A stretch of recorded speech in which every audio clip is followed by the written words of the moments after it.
Good morning all of you. और आप लोग जो अभी हम मैथ का क्लास ले रहे हैं उसमें एक एक करके सारा वीडियो बना रहे हैं, चैप्टर वाइज बना रहे हैं ताकि आपको आसानी से उसको समझ सकें। क्योंकि अभी जो लॉकडाउन चल रहा है तो आप लोग घर में रहें, अपने परिवार को सुरक्षित रखें और उसके बाद आप समझें क्या हो सकता है और साथ साथ पढ़ाई पर भी ध्यान दें क्योंकि यह इम्पोर्टेंट है। ठीक है, तो सबसे पहले हम चैप्टर समझाते हैं कि ये चैप्टर है क्या। तो एक चीज है कि इस चैप्टर को समझाने के लिए सबसे पहले हमको एक टर्म यूज करना पड़ेगा, कांस्टेंट और वेरिएबल। कांस्टेंट क्या होता है और वेरिएबल क्या होता है, क्योंकि इसमें दो तरह का टर्म होता है। एक तरह का टर्म, एक तो टर्म होगा 0, 1, 2 इंटीजर्स का यूज होगा और दूसरा टर्म का जो इस्तेमाल होगा वो ABCDEF यानी एक अल्फाबेट लेटर का इस्तेमाल होगा और एक ABCD लेटर का होगा। तो जो 1, 2 जो लेटर का इस्तेमाल होगा उसको हम लोग कांस्टेंट करते हैं। देखिए चैप्टर का नाम था अलजेब्रिक एक्सप्रेशन। तो अलजेब्रिक एक्सप्रेशन में दो टर्म का यूज होगा, एक टर्म जो होगा वो कांस्टेंट होगा और दूसरा वेरिएबल होगा। तो सबसे पहले हम कांस्टेंट टर्म की बात करते हैं। ठीक है,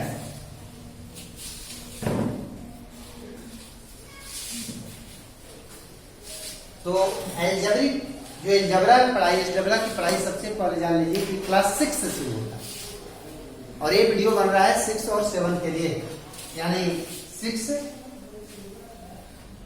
क्लास 6 एंड 7 ये दोनों क्लास को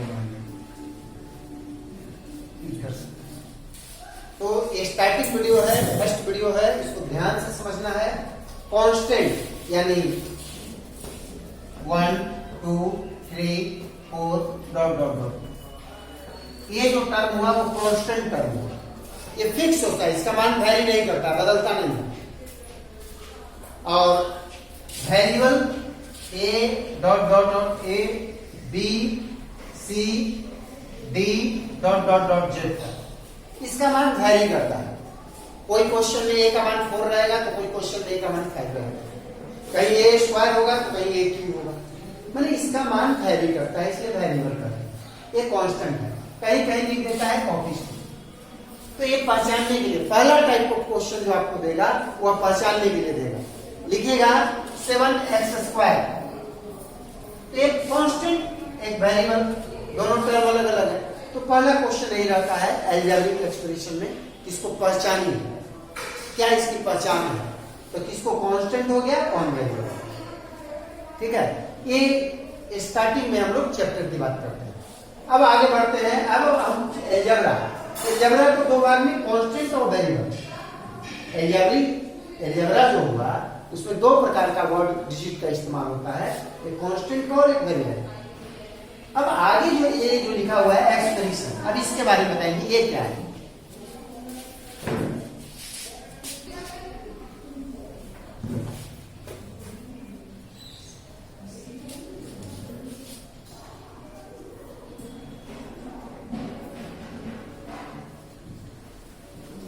चलिए हम लोग बात कर रहे हैं, अब आगे बढ़ रहे हैं। अलजेब्रा कांस्टेंट और वेरिएबल पर काम हो गया। अब चलते हैं एक्सप्रेशन, यही जो है एक्सप्रेशन। ठीक है, अब ये जो है इसमें क्या क्या आता है, तो इसमें दो तरह का टर्म हो गया, वेरिएबल टर्म और कांस्टेंट टर्म। तो टर्म क्या है, तो एक पहला टर्म है 4x², फर्स्ट टर्म है, सेकंड टर्म है -3x²। ये दो टर्म है। चलिए एक टर्म की बात करते हैं। सेकंड टर्म में कि 4x² एक टर्म है। अब इस टर्म के अंदर फैक्टर इसका क्या है, इसका फैक्टर 4 है, इसका फैक्टर x है और फिर इसका फैक्टर x। उसी प्रकार से -3x², तो एक टर्म हो गया -3, दूसरा टर्म हो गया x और तीसरा टर्म हो गया y। एक टर्म से नेक्स्ट देखिए, मैं जब डिविजन पढ़ाया तो लाइक और अनलाइक बताया, जब फैक्टर फ्रैक्शन पढ़ाया तो उसमें लाइक और अनलाइक बताया, like fraction, unlike fraction, like divisible, unlike divisible. अब मैं अलजेब्रिक एक्सप्रेशन पढ़ा रहा हूँ, यहाँ भी अनलाइक और लाइक की चर्चा है। एक्चुअली अनलाइक और लाइक की चर्चा खुद समझिए। जैसे जो इजी, पहले बता चुके हैं कि लाइक का अर्थ होता है कि जो इजी हो, जो आसानी से आप कर सकें। जैसे वैसा टर्म जिसका सब एक है, जैसे मान लेते हैं 2y, 3y, 4y, 7y, ये एक ही तरह का सब टर्म है, ये लाइक टर्म है। ठीक है, इसको लाइक टर्म बोलते हैं। Unlike 3x, 7y, 4xy, 7x, ये टर्म अलग अलग है, ये अनलाइक टर्म है। किसी में x है, किसी में y है, तो ये अलग अलग टर्म है। यानी आपको ढेर सा अलजेब्रिक एक्सप्रेशन दे देगा और कहेगा कि लाइक को पहचानिए। तो मान लीजिए x को पहचानना है तो x, ये दोनों लाइक, y तो अलग लाइक हो गया, xy तो अलग लाइक हो गया, स्क्वायर हो गया तो अलग है। इसे टर्म अलग अलग है। 3x है तो सिर्फ 3x, 4x, 5x, 7x, ये सब लाइक टर्म हो गया।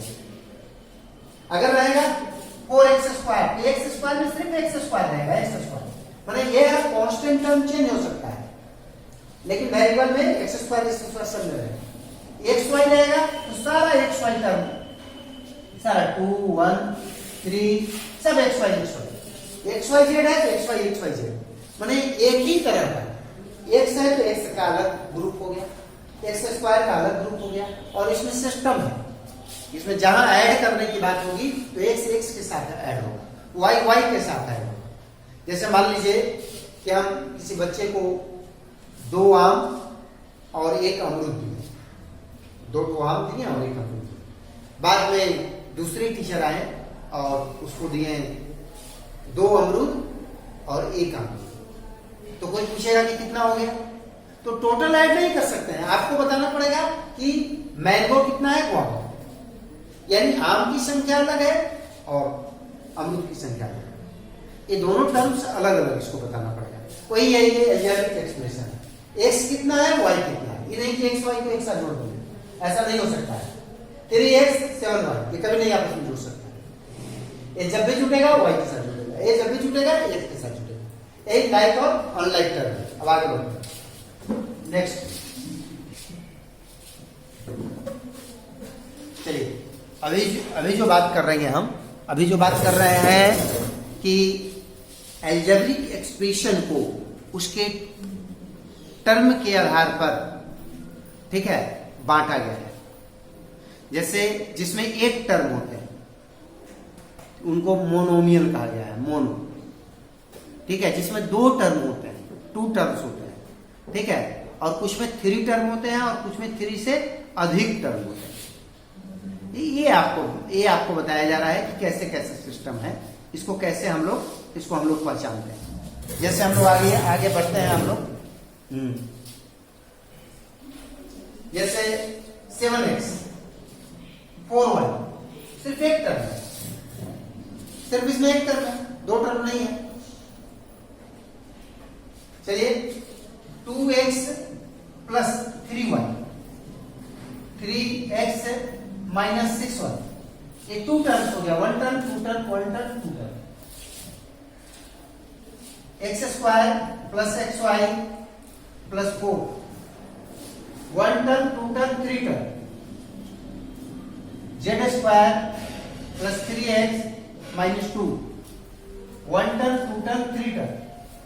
देखिए टर्म के आधार पर है, एक टर्म है अकेला है मोनोमियल, 2 टर्म है बाइनोमियल, 3 टर्म है 1 2 3 ट्रिनोमियल, और इससे ज्यादा टर्म है x square plus 3x plus 4xy plus 4, 1 2 3 4, इसमें 5 टर्म भी हो सकता है, 6 टर्म भी हो सकता है।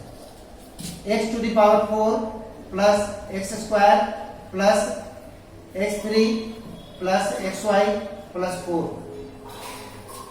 1 टर्म 2 3 4 5 टर्म, मैंने एक से ज्यादा टर्म होता है, यानी टर्म के आधार पर भी इसमें बांटा गया। ठीक है, तो अभी तक आपने इसमें हमने पढ़ाया कांस्टेंट टर्म, और कांस्टेंट के बाद वेरिएबल, कांस्टेंट वेरिएबल, फिर एक्सप्रेशन हमने बताया, और उसके बाद बताया आपको लाइक और अनलाइक, कौन लाइक होगा कौन अनलाइक होगा, लाइक टर्म किसको कहते हैं, अनलाइक टर्म किसको कहते हैं, ठीक है। और उसके बाद ये सब पहचानने के लिए है, आइडेंटिफाई करने के लिए है कि identify the fraction so the term, कैसे टर्म पर जाए, उसका फैक्टर क्या क्या है, टर्म और जो बताए थे फैक्टर वो आपको करना है। और उसके बाद फिर ऐड और सब्ट्रैक्ट, ठीक है। तो हम उसके बाद आगे बढ़ते हैं, ऐड और सब्ट्रैक्ट हमें कैसे क्या करना है। देखिए अब कुछ क्वेश्चन हम डील कर देते हैं जिसको आसानी से आप लोग समझ सकते। जैसे पहला क्वेश्चन है, इसमें पहले टाइप का क्वेश्चन है कि -6x5, इसको पहचानना है वेरिएबल और कांस्टेंट। बुक कहता है कि राइट द कोएफिशिएंट, वही जो कांस्टेंट होता है उसको कोएफिशिएंट कहते हैं। इसका कांस्टेंट टर्म पूछ देगा तो हम लिख देंगे -6। ये पूरा टर्म है, इस टर्म दो चीज से बना है, एक कांस्टेंट से c और एक वेरिएबल से, ठीक है। तो कांस्टेंट हो गया -6, वेरिएबल x। तो आप कोई क्वेश्चन पूछ देगा कि कांस्टेंट कौन है, कोई क्वेश्चन पूछ देगा वेरिएबल क्या है। चलिए next type of the question जो आपको आएगा लाइक और अनलाइक। जैसे एक एग्जांपल है दिया हुआ है ए में x² y² 2x² and z²। कह रहा है इसमें like term etch group, identify the like term group. तो लाइक क्या है, x² से वैरी होगा, यानी x लाइक वाला जो टर्म होगा x² और 2x², ये दोनों लाइक टर्म, क्योंकि एक x² है x²। क्या कुछ आ गया सर, टर्न ऑन करने के लिए बोल रहा है, बैटरी सेवर। चल रहा कोई दिक्कत नहीं, छोड़ो, ठीक। चलिए नेक्स्ट बात करते हैं। कौन ये हो गया आइडेंटिफिकेशन लाइक और अनलाइक। आगे जो है ऐड, इसमें हम ऐड सब्ट्रैक्ट और मल्टीप्लाई पर काम करके देखते हैं क्या होता है। जैसे ऐड में क्या है 3x एंड 7y 7x, ये सिंपल है। x समझ लेना है कि ये ग्रुप है, जहां x है तो उसको आम समझ लेंगे, मान लेंगे मैंगो, y है तो उसको पोटैटो समझ लेंगे। यहाँ तो दोनों मैंगो है, माने 3 गो और 7 ऐड है, तो 7 3 10x आंसर। काफी इजी है। सब्ट्रैक्ट में भी कहेगा तो इसी प्रकार से हम लोग काम कर लेंगे, ठीक है। अगर यही ऐड में दूसरा टेक्निक चलते हैं, रहेगा 2a एंड 3b। अब कहेगा 2 आम है 3 आम, ये कभी नहीं ऐड होगा, लेकिन इसको हम लोग बनाएंगे सिर्फ 2a + 3 आंसर। बस इसी में चलिए सब्ट्रैक्ट में आ जाता है, सब्ट्रैक्ट आ जाता है 3a फ्रॉम 7। चलिए आगे बढ़ते हैं। तो आसानी है, इसको क्या करेंगे कि 7a को पहले लिखेंगे -3a। अब देखिए दोनों इसमें सेम है, यानी a भी है a भी है, तो क्या इसमें से माइनस कर देंगे, 7 में से 3 गया 4 आंसर। बस उसी प्रकार से अगर डिफरेंट में रहेगा सब्ट्रैक्ट रहेगा और डिफरेंट रहेगा। जैसे मान लीजिए सब्ट्रैक्ट यहां पर काम कर रहा है, एसयूडी इधर ऐड के बारे में बता रहा है, उधर सब्ट्रैक्ट के बारे में बता रहा है। जैसे रहेगा सब्ट्रैक्ट में आपको है -3x फ्रॉम 4y। ध्यान दीजिए फ्रॉम है, उसको पहले लेंगे, यानी 4y माइनस एक चला गया, यहां पर वो दिखाएगा -3x। हमको देखिए इसमें से इसको घटाना था, एक टर्म पहले ही से माइनस था, अब दो टर्म एक साथ क्रिएट हो रहा है, यहां पर क्या करेंगे माइनस जब सेम साइन जब ऐड होता है, ध्यान दीजिएगा यहां पर माइनस में जब भी माइनस से होगा तो प्लस में जब भी प्लस से होगा तो प्लस, और डिफरेंट साइन एक माइनस एक प्लस तो माइनस, एक प्लस और एक माइनस तो माइनस। डिफरेंट साइन का साइन जो होता है हमेशा नेगेटिव होता है, सेम साइन हमेशा पॉजिटिव होता है। तो यहाँ सेम साइन है, इसे पॉजिटिव हुआ, यानी 4y प्लस 3x। अब देखिए दो टर्म है, इसको हम जोड़ नहीं सकते हैं, उससे मैं आंसर अलग अलग दिखाएगा। ये ध्यान देना है कि जहां x होगा वो x के साथ ऐड होगा, y होगा तो सिर्फ y के साथ ऐड होगा। चलिए आगे बढ़ते हैं हम लोग। अब सब्ट्रैक्ट इसी में बनाइएगा, बहुत सा क्वेश्चन है।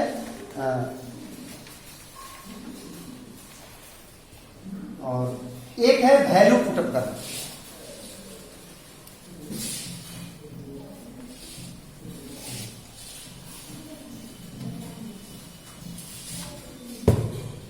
क्या है क्वेश्चन है कि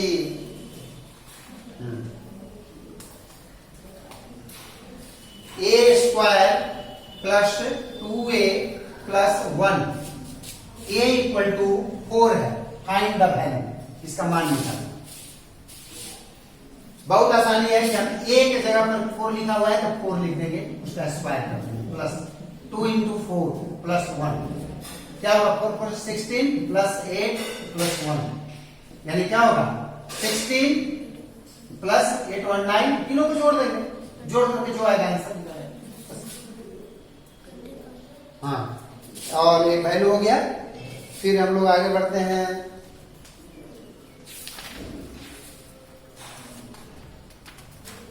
अच्छा, मान लीजिए इसमें लगता है कि इस बुक में नहीं है, लेकिन मल्टीप्लाई, चलिए अपने से बता देते हैं मल्टीप्लाई।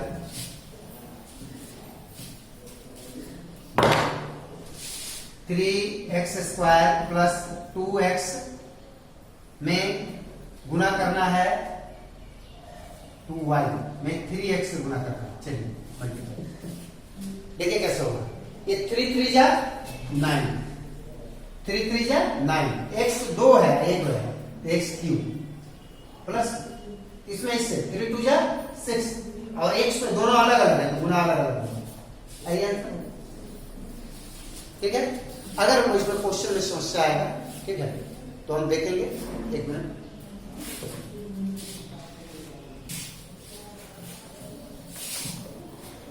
एक लास्ट में ऐड बता देते हैं, इसमें ज्यादा इस्तेमाल किए हैं ऐड और सब्ट्रैक्ट। ठीक है, मल्टीप्लाई जब 8 क्लास का वीडियो बनाएंगे तो उसमें मल्टीप्लाई और डिवाइड पर हम ध्यान देंगे। ठीक है, ये 7 क्लास है, एक इसमें हम लोग ऐड सब्ट्रैक्ट और एक मल्टीप्लाई बता चुके हैं। तो ऐसा ऐड का एक और रूप देख लीजिए। ठीक है, एक क्वेश्चन है कि सम है, इसको सम करना है जी। सम है c square plus 2ab plus b square and 2b square plus 2bc minus c square. ठीक है, इस दोनों को सम करना है। अब इन दोनों को कैसे हम सम करेंगे, ध्यान दीजिए। तो सिंपल मेथड से, जैसे ऐड सामने सामने लिखते हैं, c square plus 2ab plus b square. अब उसके सामने देखेंगे, यहां पर के सामने इसको लिखेंगे b, ये 2b है तो यहां नहीं लिखा है, जब भी लिखाएगा b के सामने लिखाएगा, plus 2b square 2bc plus 2bc minus c। अब इसको ऐड करना है तो प्लस प्लस प्लस 3, 2 और 1 3, 3b स्क्वायर 2ab यानी होगा 4ab, एक कट जाएगा, यानी इसका यही आंसर है। ठीक है, इसके बाद भी दे देगा कि 2 डिजिट को और सम करें, उन दोनों को जोड़ लेंगे। फिर कह देगा कि इन दो जोड़ को एक दूसरे से सब्ट्रैक्ट करें, तो फिर सब्ट्रैक्ट करेंगे। ठीक है, यानी उसको पूरी तरह से समझना है, क्योंकि देखिए जब तक क्वेश्चन आप समझिएगा नहीं कि कैसे क्या कर रहा है, ये तो हम वीडियो बनाते हैं तो प्रयास करते हैं कि जितना शॉर्ट बने, जितना कम समय लगे और आपको समझाया जाए, और आप इसको बनाइए, सहारा लीजिए जहां से हो, और जहां आपको दिक्कत हो, आंसर नहीं मिले, सबसे पहले अपने से क्वेश्चन को बनाना है। अब क्वेश्चन को अपने से बनाने के बाद फिर उसको आंसर देखना है, ईमानदारी पूर्वक, पहले आंसर नहीं देखना है और उसके बाद में देखना है। फिर उसको अगर बन गया तो ठीक है, नहीं बना तो घर पे जो गार्जियंस है उनसे पूछिए, आसानी से वो आपको बता देंगे। अगर किन्हीं को नहीं समझ में आता है तो फिर आप हमको कॉल कर सकते। Okay, now end of the chapter.